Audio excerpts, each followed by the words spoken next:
নমস্কার। ভারত এবং চীনের ভিতর সীমান্ত নিয়ে দীর্ঘদিনের সমস্যা। এই সমস্যা সমাধানের জন্যই কি মার্কিন প্রেসিডেন্ট ডোনাল্ড ট্রাম্প ভারতের উপর অতিরিক্ত 50% শুল্ক আরোপ করেছেন? আপনারা ইতিমধ্যে জানেন মার্কিন যুক্তরাষ্ট্র ভারতের উপর অর্থাৎ ভারতের আমদানিকৃত পণ্যের উপর দ্রব্যাদির উপর অতিরিক্ত শুল্ক আরোপ করেছেন, অর্থাৎ 50% শুল্ক ধার্য করেছেন।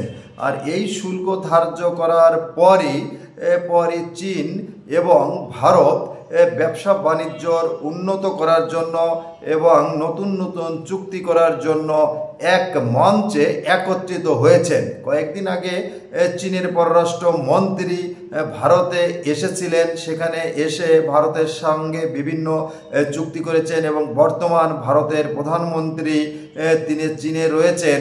সব কিছু মিলে চীনের ভিতর এবং ভারতের ভিতর অর্থাৎ চীন ভারতের মধ্যে দীর্ঘদিনের সীমান্ত নিয়ে যে সমস্যা ছিল, দীর্ঘদিন তারা এক মঞ্চে বসেন না এবং বিভিন্ন নিষেধাজ্ঞা ছিল বিভিন্ন পণ্যের উপর, বিভিন্ন বিষয়ের উপর। সেগুলো এক মুহূর্তে শেষ হয়ে গেল মনে হচ্ছে। সেগুলো সব শেষ হয়ে চীন এবং ভারতকে কিভাবে বন্ধুত্ব স্থাপন করা যায় এবং বন্ধুত্ব স্থাপনের মাধ্যমে কিভাবে পৃথিবীর অন্যতম শক্তিতে রূপান্তরিত হতে পারে এবং ব্যবসা বাণিজ্য একসাথে করতে পারে, সে ধরনের আলাপ আলোচনা ইতিমধ্যে শুরু করেছে এবং কয়েকটি চুক্তিও করেছে। এটা হলো মার্কিন যুক্তরাষ্ট্র যখন ভারতের উপর অতিরিক্ত শুল্ক আরোপ করলো।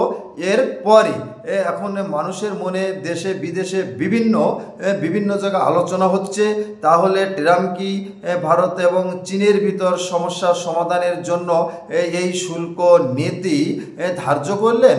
আপনারা সকলে জানেন ভারত এবং মার্কিন যুক্তরাষ্ট্রের সাথে একটা ভালো সম্পর্ক রয়েছে, কিন্তু হঠাৎ করে যেভাবে শুল্ক নীতি ভারতের উপর ধার্য করা হয়েছে তাতে অনেকের ভিতরই এখন এই প্রশ্ন জেগেছে। ভারতের উপর এইভাবে শুল্ক আরোপ করলে ভারত হয়তো চীনের দিকে ধাবিত হবে বা চীন ভারতের মার্কেট পাওয়ার জন্য দুই দেশ এগিয়ে আসবে বন্ধুত্ব সম্পর্ক গড়ার জন্য। আর এ কারণেই হয়তো এই কৌশল অবলম্বন করেছে মার্কিন যুক্তরাষ্ট্র, যাতে তাদের সমস্যার সমাধান হয়। আজকে এ পর্যন্তই। সকলে ভালো থাকবেন, আবার কথা হবে। নমস্কার।